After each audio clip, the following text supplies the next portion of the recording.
Hey everyone, welcome to my YouTube channel. आज political theory का ये 5th क्लास है। जो भी यूजीसी नेट और सीजी सेट के लिए अपेयर हो रहे हैं उसके लिए ये क्लास जो है इम्पॉर्टेंट रहेगी।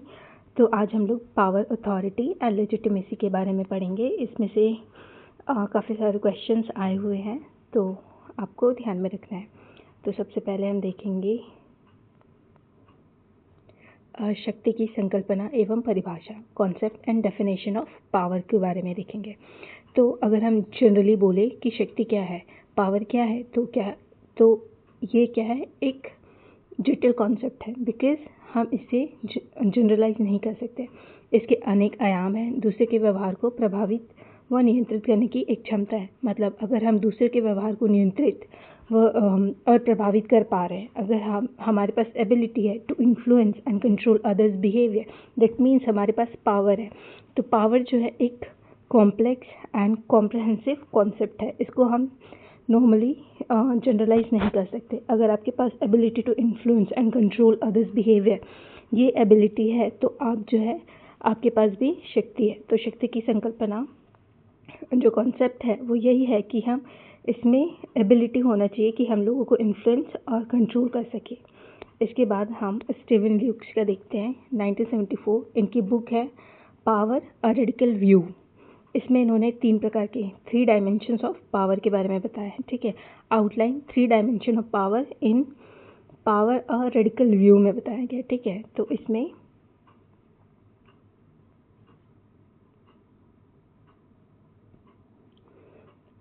फर्स्ट क्या है, डिसीजन मेकिंग का। अगर शक्तिशाली हितों को दूसरों पर आरोपित करना, इम्पोजिंग पावरफुल इंटरेस्ट, तो डिसीजन मेकिंग। ठीक है, अगर शक्तिशाली हितों को दूसरों पर आरोपित करना मतलब इम्पोजिंग पावरफुल इंटरेस्ट, कोई हित है तो उसको अगर हम दूसरे के ऊपर इम्पोज कर पा रहे हैं तो ये क्या हो जाएगा, डिसीजन मेकिंग हो जाएगा। इसके बाद एजेंडा सेटिंग। शक्ति क्या है, एजेंडा के रूप में देखा कि कुछ मुद्दों को दबाना, कंट्रोलिंग व्हाट गेट्स डिस्कस्ड। तो जो मीनिंगफुल चीज़ है उसको अगर कुछ मुद्दों को दबाना है जो मीनिंगफुल है लेकिन उस मुद्दे को दबाना चाह रहे हैं तो ये क्या हो जाएगा, ये शक्ति एजेंडा के रूप में हो जाएगा। ठीक है, कि हम जानबूझ के कुछ एजेंडा के तहत मुद्दों को दबा रहे हैं ताकि उसे डिस्कस ना किया जा सके। इसके बाद क्या है, स्ट्रक्चरल प्रेफरेंस शेपिंग के बारे में। तो लोगों की प्रत्यक्षण, परसेप्शन एवं सोच का निर्माण करता है। इससे स्ट्रक्चरल प्रेफरेंस शेपिंग क्या है कि लोगों की जो परसेप्शन है एवं सोच का जो तरीका है उसको हम लोग प्रभावित कर रहे हैं, उसे इन्फ्लुएंस कर रहे हैं। ठीक है, इसके बाद हम देखें कि मैक्स वेबर क्या बोल रहे हैं कि सामाजिक संबंधों के अंतर्गत एक कर्ता द्वारा दूसरों के इच्छा के विरुद्ध अपनी इच्छा को क्रियान्वित करना ही शक्ति है। तो power is the probability that one actor with in a social relationship will be in a position to carry out his own will despite resistance। तो ये क्या बोल रहे हैं कि हम जो है दूसरे व्यक्ति को उसकी इच्छा के बिना अगर कोई काम करवा रहे हैं तो वो क्या हो जाएगा, शक्ति हो जाएगा। ये मैक्स वेबर बोल रहे हैं। ठीक है, इसके बाद बर्टन रसल क्या बोल रहे हैं कि मनचाहा प्रभाव पैदा करना ही शक्ति है। Power is the production of interest affect.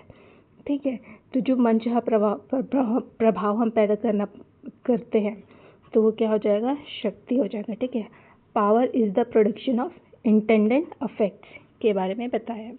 इसके बाद हम कुछ PYQ के क्वेश्चंस आए उसे देख लेते हैं। तो इसमें जो PYQ क्या है कि who define politics as who gets what when how. तो ये कौन बोला है कि हेरोल्ड लॉसवेल के द्वारा 1936 में बोला है। क्या है कि पॉलिटिक्स को कैसे डिफाइन किया है, who gets what when and how, कि कौन कब प्राप्त करता है उसके बारे में। इसके बाद सेकंड क्वेश्चन है कि power is the production of intended effects belongs to. तो ये बर्टन रसल हमने अब भी देखा था कि बर्टन रसल क्या बोल रहा है कि ये कोई भी मनचाहा, अगर हम मनचाहा प्रभाव पैदा करना चाह रहे हैं तो वो क्या हो जाएगा, power is the production of intended affects. तो ये जो कीवर्ड्स है इंटेंडेड अफेक्ट्स उसको याद रखना है कि किसका है, बर्टन रसल का है। ठीक है, इसके बाद जो थर्ड है वो मैचिंग बुक्स पे आया था, पावर अ रेडिकल व्यू, अभी हमने पढ़ा था, स्टीवन ल्यूक्स का है। इसमें हु गवर्न्स, रॉबर्ट दाहल, और सेक्सुअल पॉलिटिक्स, कैट मिलेट का है। पावर एंड लेजिटिमेसी, तो ये किसका है, डेविड हेल का है। तो ये ये क्या है, मैचिंग बुक्स पे आया था कि पावर अ रेडिकल व्यू किसका है, स्टीवन ल्यूक्स का हो जाएगा। हु गवर्न्स तो रॉबर्ट डाल का बुक है। सेक्सुअल पॉलिटिक्स कैट मिलिट का है। And power and the legitimacy ये डेविड हिल्ड का है, ठीक है। इसके बाद हम देखें तो इसका who use the term circulation of elites अभिजन परिचलन, तो ये कौन बोला था, विल्फ्रेडो पैरेटो ने बोला है, ठीक है, पैरेटो। इनका बुक है द माइंड एंड सोसाइटी 1916, ठीक है। तो ये भी बहुत ज़्यादा इंपॉर्टेंट है। Who gave the concept of legitimacy in crisis, वैधता संकट हमें हैबरमास ने दिया था 1973 में। इसके बाद concept of governmentality and capillary power, जो केशिका शक्ति है, ये कौन दिया है, माइकल फूकोल्ट के द्वारा। तो केशिका शक्ति, कैपिलरी पावर, गवर्नमेंटैलिटी ये किसका है, माइकल फूकोल्ट का है, ठीक है। इसके बाद हम देखें तो इसके जो कुछ पर्सपेक्टिव ऑन पावर, ठीक है। तो उदारवादी क्या बोल रहे हैं, लिबरल व्यू क्या है शक्ति का, कि शक्ति को क्या मान रहे हैं, साधन मान रहे हैं। रॉबर्ट डाल इनका जो बुक है हु गवर्न्स 1961 ने अनुभविक अध्ययन किया है, ठीक है। और बहुलवादियों के अनुसार शक्ति समाज में विभिन्न समूहों में विभाजित है। तो नॉन जीरो सम गेम सर्वलाभ खेल कौन बोल रहे हैं, बहुलवादी बोल रहे हैं, ठीक है। तो यहाँ पे power is despaired among diverse group, pluralist view, power as a non-zero sum game। तो आपको याद रखना है कि ये जो पावर नॉन ज़ीरो सम गेम किसका है, तो ये बहुलवादियों का है, ठीक है। इसके बाद हम देखें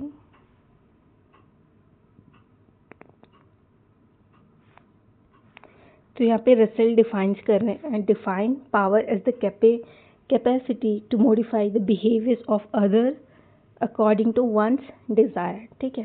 राजनीति का सरोकार शक्ति को संवारने और मिल बांटकर उसका प्रयोग करने में है, ऐसा हेरोल्ड लॉसवेल बोल रहे हैं। इनका फेमस बुक है politics, who gets what when and how, 1936 में दिया है हेरोल्ड लॉसवेल ने, ठीक है। तो राजनीति को क्या बोल रहे हैं, जो शक्ति को संवारने और मिल बांटकर प्रयोग करते हैं, ठीक है। इसके बाद स्टीवन ल्यूक्स का 3D शक्ति का उदाहरण अगर हम देखें तो ये बोल रहे हैं कि सरकार किसी कानून को पास करे तो वो क्या हो जाएगा, ये डिसीजन मेकिंग हो जाएगा। और मीडिया में कुछ संवेदनशील मुद्दों को चर्चा से ही बाहर कर दे तो वो क्या हो जाएगा, एजेंडा सेटिंग हो जाएगा। और विज्ञापनों के जरिए जनता को यह विश्वास दिला दे कि यह राजनीति उन्हें उनके भले के लिए है, तो ये क्या हो जाएगा, प्रेफरेंस शेपिंग।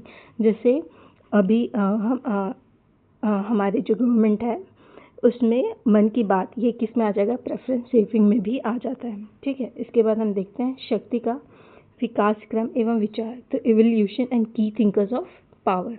तो थ्यूसिडाइड से ये शुरू होता है। द पेलोपोनेशियन वॉर ये किसकी रचना है, तो ये थ्यूसिडाइड्स की रचना है। इसमें बोलते हैं कि राजनीति को शक्ति राजनीति पावर पॉलिटिक्स के रूप में देखा गया है। थ्यूसिडाइड्स ने राजनीति को क्या कहा, ये पावर पॉलिटिक्स कहा, ठीक है। depicted international political as power politics in ancient Greek era, इसकी बात चल रही। तो यहाँ पे थ्यूसिडाइड्स की आपको रचना याद रखना है, द पेलोपोनेशियन वॉर। एंड इन्होंने राजनीति को क्या देखा, पावर पॉलिटिक्स के रूप में देखा। उसके बाद कौटिल्य की बात करें तो इन्होंने अर्थशास्त्र बुक दिया है। इसमें राज्य के अस्तित्व और संचालन हेतु शक्ति को अनिवार्य माना था। शक्ति को क्या माना है, इसेंशियल माना है, ठीक है। तो स्टेटेड इन अर्थशास्त्र that power is essential for the preservation of state, तो राज्य की रक्षा के लिए क्या ज़रूरी है, शक्ति ज़रूरी है। इसके बाद मैकियावेली की बात करते हैं। तो आधुनिक युग में शक्ति राजनीति पर सर्वाधिक बल कौन दिया है, मैकियावेली ने दिया है। राजनीतिक नैतिक नियमों से नहीं बल्कि ये किससे होता है, शक्ति के अर्जन एवं संवर्धन से संचालित होती है, ऐसा मैकियावेली ने कहा। तो ये कौन है, फर्स्ट मॉडर्न थिंकर है to emphasise power politics over moral principle. तो अभी तक जो भी थिंकर्स थे मैकियावेली से पहले वो ज़्यादा क्या किस पे ध्यान देते थे कि मॉरल प्रिंसिपल के ऊपर ध्यान देते थे। बट मैकियावेली ऐसे फर्स्ट मॉडर्न थिंकर है जिन्होंने एम्फेसाइज किया अप फॉर पावर पॉलिटिक्स, ठीक है। इसके बाद हॉब्स क्या बोल रहे हैं कि शारीरिक शक्ति और राजनीतिक शक्ति के मध्य अंतर स्पष्ट है। राजनीति को शक्ति एवं सहमति का मिश्रण होना चाहिए। तो distinction between physical force and political authority based on consent किस पे होना चाहिए, सहमति पर आधारित होना चाहिए, ठीक है। हॉब्स क्या बोल रहे हैं कि सहमति पर आधारित होना चाहिए। राजनीति की शक्ति एवं सहमति का क्या होना चाहिए, मिश्रण होना चाहिए, ठीक है। इसके बाद हम देखें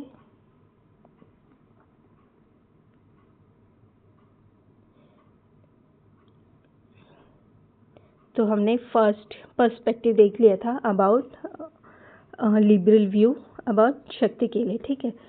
तो हमने फर्स्ट व्यू देख लिया है और इसमें हमने क्या याद रखा है कि हु गवर्न्स 1961 ये रॉबर्ट डाल ने दिया है। शक्ति को किसके रूप में देखा है? साधन के रूप में देखा है, ठीक है। इसके बाद बहुलवादियों ने कहा कि जीरो सम गेम कहा पावर पॉलिटिक्स को। इसके बाद मार्क्सवादी का जो व्यू है वो क्या है?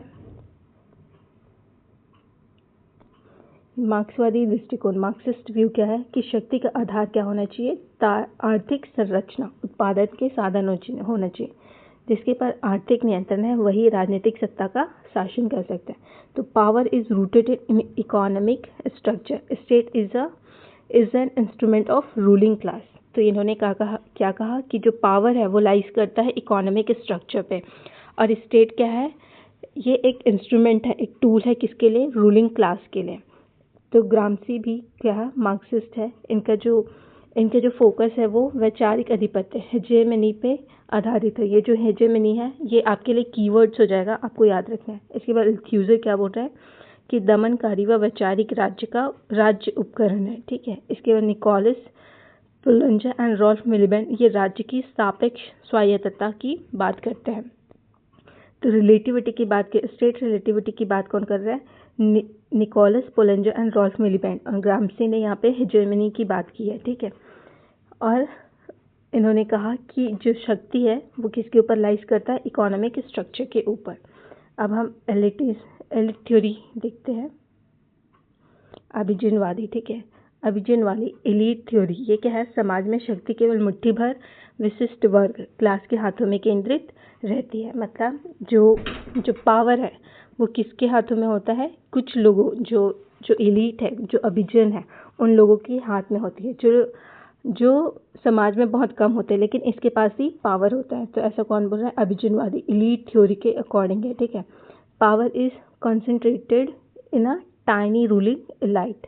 इसमें Pareto, Mosca and C Wright मिल जाते हैं। तो पैरेटो ये जो है शेर और लोमड़ी, लायन एंड फॉक्सेस तथा अभिजन परिचलन की बात की। इसके बाद मॉस्का ये रूलिंग क्लास की बात की, ठीक है। सी राइट मिल्स ये द पावर इलाइट, सैन्य, राजनीतिक एंड कॉर्पोरेट गठजोड़ की बात कर रहे हैं कि सेना, राजनीति और कॉर्पोरेट ये इसका क्या है? गठजोड़ होता है। इसमें किस में बात की है? द पावर इलाइट इनकी बुक है, ठीक है, इसमें बात की है इन्होंने। इसके बाद उत्तर आधुनिकतावाद, फुकॉल्ट का व्यू है। तो फुकॉल्ट क्या बोल रहे हैं कि मिशेल फुकॉल्ट ने शक्ति को किसके रूप में देखा? केशिका, कैपिलरी पावर एवं ज्ञान शक्ति, पावर नॉलेज के रूप में देखा। शक्ति क्या है? सर्वव्यापी है। पावर इज नॉन सेंट्रिक बोल रहे हैं, ठीक है। Non centric, pervasive and connected with knowledge, biopolitics. तो ये जो है केशिका, हमारी जो सेल है हर पूरे बॉडी में फैली हुई, उसी तरह पावर भी जो है ये सर्वव्यापी है, सभी जगह होती है। कॉन्सेंट्रेटेड नॉलेज एंड किसमें? कैपिलरी एवं ज्ञान, पावर नॉलेज के रूप में देखते हैं, ठीक है। इसके बाद हम नारीवादी अगर दृष्टिकोण देखें, फेमिनिस्ट व्यू, तो इसमें कैट मिलेट सबसे ज़्यादा इम्पॉर्टेंट है। इसमें कैट मिलेट क्या बोल रहा है कि सेक्सुअल पॉलिटिक्स 1969 के अकॉर्डिंग राजनीति पॉलिटिक्स क्या है? ये लैंगिक संबंधों और पितृसत्तात्मक संरचना पर आधारित होती है। तो ये बोल रहे हैं कि personal is political, patriarchy is a system of power relation. तो इन्होंने किस तरीके से देखा फेमिनिस्ट लोगों ने कि पेट्रियार्की क्या है? Is a system of power relation. तो पैट्रियार्की को इन्होंने पावर के रूप में देखा, ठीक है। इसके बाद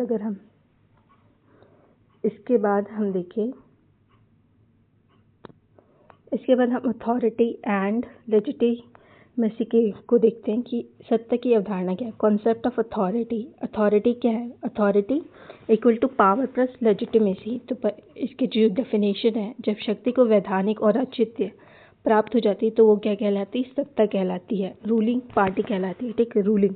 तो इसका जो, ठीक है, तो इसमें क्या मेन चीज़ है कि अगर इसे लेजिटिमेसी मिल जाती है तो ये क्या हो जाता है? सत्ता मिल जाता है, ये अथॉराइज हो जाता है लोगों को कंट्रोल करने के लिए। मतलब हम एक पावर दे देते हैं। उसके बाद मैक्स वेबर के अनुसार सत्ता के 3 आदर्श रूप होते हैं। तो पारंपरिक सत्ता, इसमें क्या होता है, रीति इतिहास, रीति रिवाज एवं परंपराओं पर आधारित होता है, जैसे मोनार्की, राजतंत्र।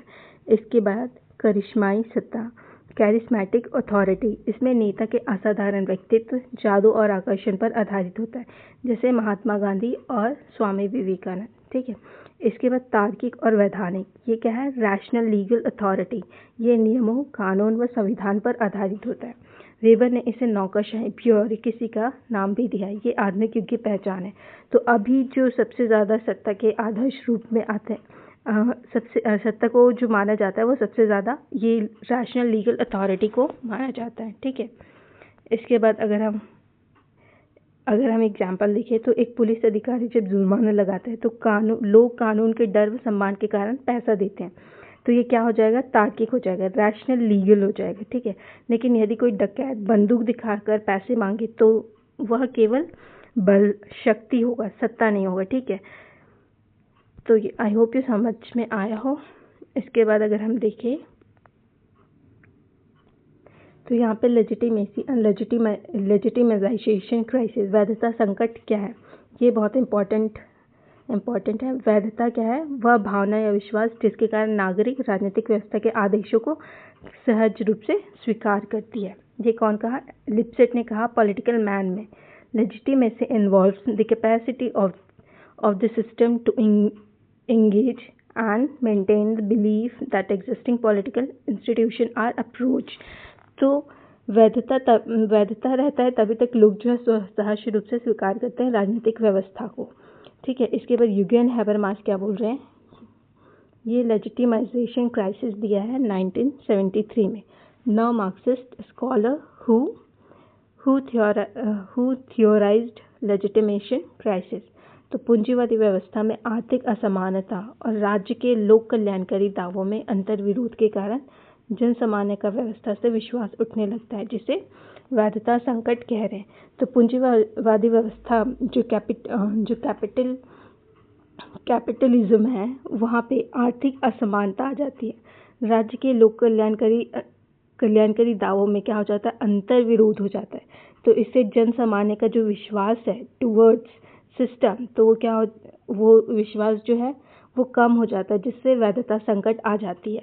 मतलब जो कैपिटल सिस्टम है उसमें आर्थिक असमानता, जो इकोनॉमिक गैप आ जाता है उसके, और राज्य भी ऐसे राज्य जो है वो अपने आप को लोक कल्याणकारी मानता है, लेकिन वो पूंजीवादी व्यवस्था के तहत ही अपना उनका बिहेवियर होता है। तो इससे क्या होता है, जनमानस का जो विश्वास होता है, जो बिलीफ होता है टुवर्ड सिस्टम, तो वो क्या हो जाता है, फेल हो जाता है, और इससे वैधता संकट आ जाती है। ठीक है। इसके बाद हन्ना आरेंट का देखिए, तो हन्ना आरेंट ऑन वायलेंस, ये किसका बुक है, 1970 में दिया है। शक्ति और हिंसा को परस्पर विरोधी माना, शक्ति और हिंसा को। ठीक है। पावर एंड वायलेंस, इसको क्या माना, कॉन्ट्रडिक्टरी माना, कि शक्ति लोगों की एकजुटता में है, जबकि हिंसा क्या है, साधन साध्य पर आधारित होते हैं। Power belongs to group acting in concert, violence is instrumental. ठीक है। तो वायलेंस को क्या माना, हिंसा को क्या माना, एक साधन माना। ठीक है, साधन या साध्य माना, जबकि पावर किसके ऊपर बिलोंग्स कर रहा है, ग्रुप्स के ऊपर बिलोंग्स कर रहा है। तो हन्ना आरेंट की जो बुक है ऑन वायलेंस 1970, इसको ये इम्पॉर्टेंट है आपके लिए। ठीक है। इसके बाद हम एक क्विक रिवीजन कर रहे हैं। इसमें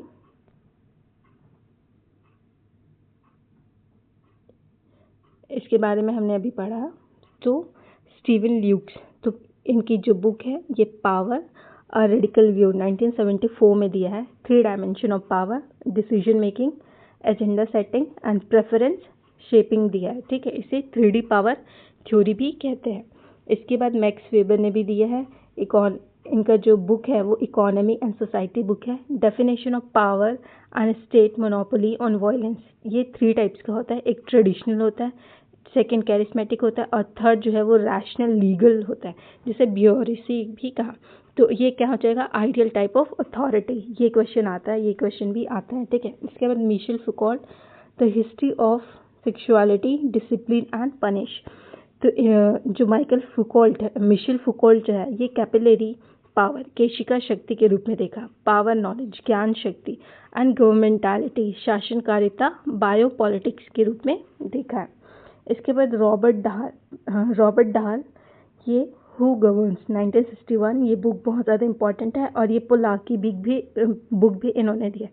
तो imperial analysis of power, pluralist theory of power, जिसमें नॉन ज़ीरो सम गेम आ जाता है, ठीक है, तो ये इंपॉर्टेंट है। इसके बाद ह्यूगन मार्क्स का लेजिटिमेसी इन क्राइसिस 1973, ये neo Marxist perspective on the crisis of state legitimacy in modern capitalist societies. तो जो मॉडर्न कैपिटलिस्ट सोसाइटी है वहाँ पे जो इकोनॉमिक जो हमारे इनकम में गैप आता है, जिसके कारण असमानता बहुत ज़्यादा बढ़ जाती है, जिससे क्या हो जाता है, लेजिटिमेसी क्राइसिस हो जाता है। तो ये ह्यूगन मार्क्स जो है एक नियो मार्क्सिस्ट है, ठीक है।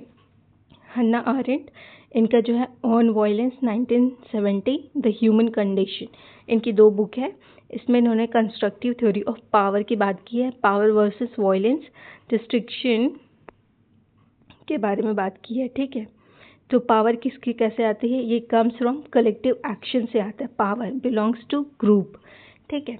इसके बाद कैट मिलेट का सेक्सुअल पॉलिटिक्स 1969 में फेमिनिस्ट थ्योरी दी है, patriarchy power structure personal is political, इन्होंने क्या कहा, पर्सनल इज पॉलिटिकल, ठीक है। इसके बाद विल्फ्रेडो पैरेटो, जो पैरेटो है उनका द माइंड एंड सोसाइटी 1960, ये एलीट थ्योरी के बारे में बताया कि सर्कुलेशन ऑफ एलीट्स, अभिजन परिचलन, governing versus non governing elites, lion and foxes की बात की है, ठीक है, कि जो पावर है वो किसकी पावर है, वो समाज के कुछ मुट्ठी भर लोग हैं, कुछ लोग हैं जो अभिजन है, जो एलीट है, उसके पास ही ये पावर होता है और उसी के मध्य क्या होता है, ये सर्कुलेट होते रहता है, ठीक है।